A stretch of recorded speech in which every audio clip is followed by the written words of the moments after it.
Education and technology. Welcome back to Techstination. I'm Fred Fishkin. The technology advisory and investment firm GP Bullhound is out with an education technology report. And joining us is VP Jason Nordlicht. Hi, Jason. Hey, Fred. How are you today? Terrific. Well, let's talk first about a little background. Tell us about GP Bullhound. So GP Bullhound is a global investment bank that helps its clients raise capital. We usually do it through 4 different avenues. So that would be sell side M&A, buy side M&A, research and events. Then we also have capital transactions.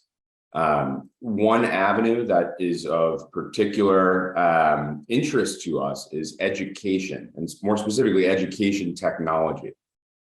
So what we did was we went ahead and put together a report of the 7 most kind of prominent trends that we have been tracking across the education technology space. We think each of these 7 trends are really kind of poised for outsized growth within the educational ecosystem.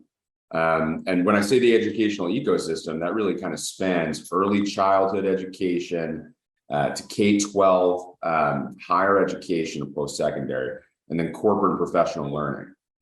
So basically, these trends that we've identified really span the entirety of that education ecosystem, and we really kind of see a lot of growth opportunity. I imagine the pandemic had a significant impact on technology and education. Absolutely. So we saw a really big uptick in remote and asynchronous learning modalities coming out of COVID.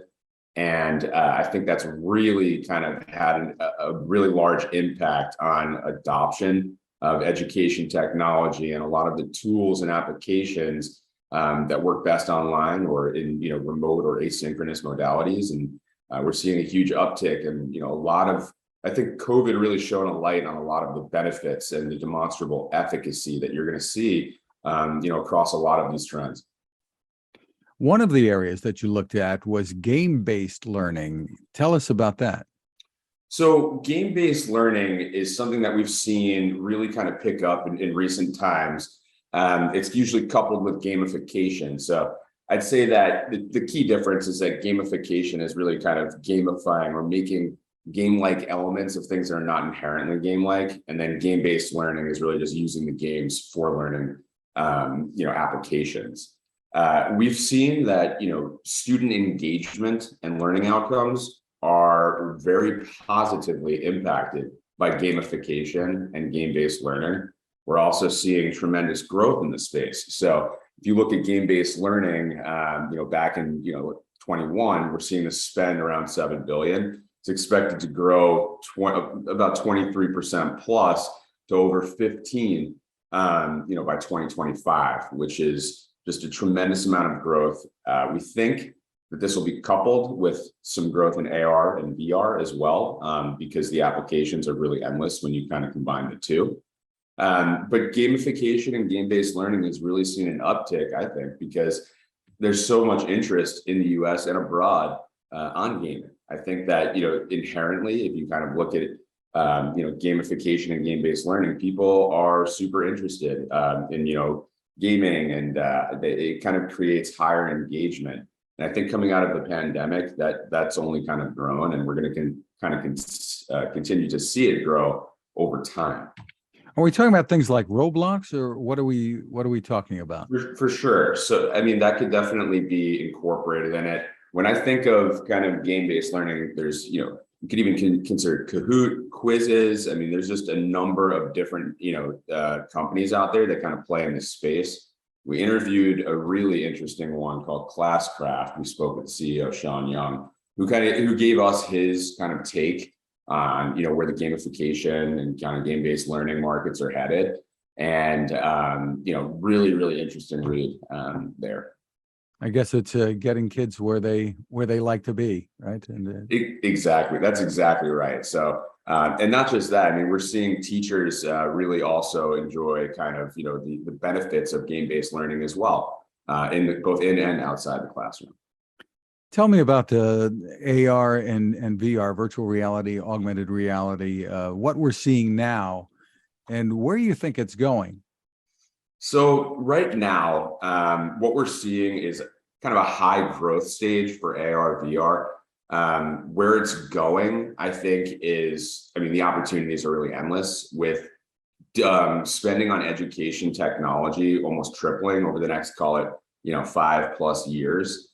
I think that there's going to be a lot of innovation within the AR, VR space that makes it more affordable for the average consumer. So when you start thinking about kind of students and how they intake their information, I think there's going to be quite a shift over the next few years here as AR, VR applications continue to refine, continue to innovate, and continue to become a little bit more affordable. Like a really good kind of example of what I mean by that would be if you look at a headset for an AR, VR headset. So K-12 schools might not have the budget or might not have kind of the desire to kind of spend on these AR, VR headsets, which could be fairly expensive.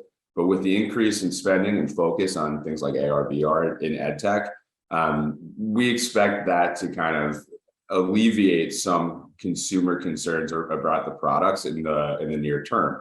So all of this spending on ed tech and technologies like AR, VR, building out that efficacy and kind of the learning, the improvements to learning outcomes, I think it's all going to really kind of culminate in, a really big kind of growth phase for AR, VR, and gamification and game-based learning.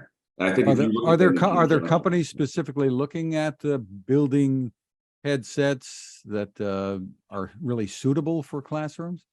Definitely. So, another really good interview, we spoke with Z-Space, who's really big within the AR, VR space and also within K-12.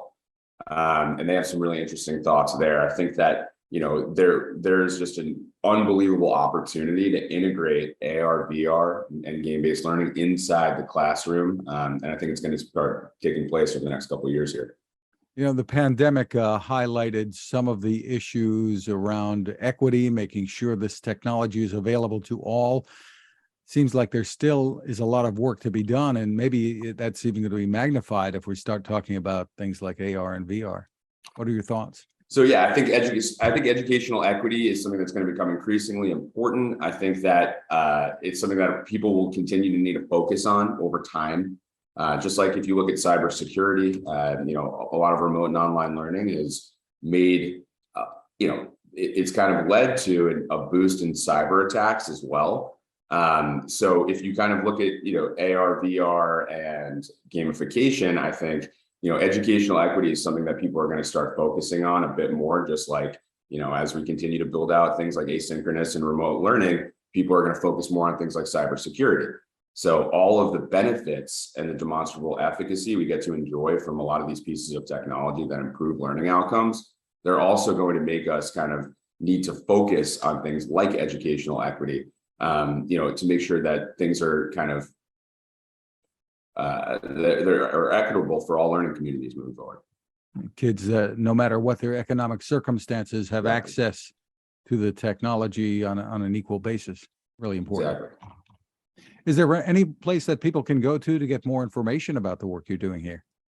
Definitely. I would advise anybody who has any questions to come take a look at the GP Bullhound website, review our report, download the report, and feel free to reach out to me directly. That's jason.nordlicht@gpbullhound.com. Jason, thank you so much for spending time with us. Thanks, Fred.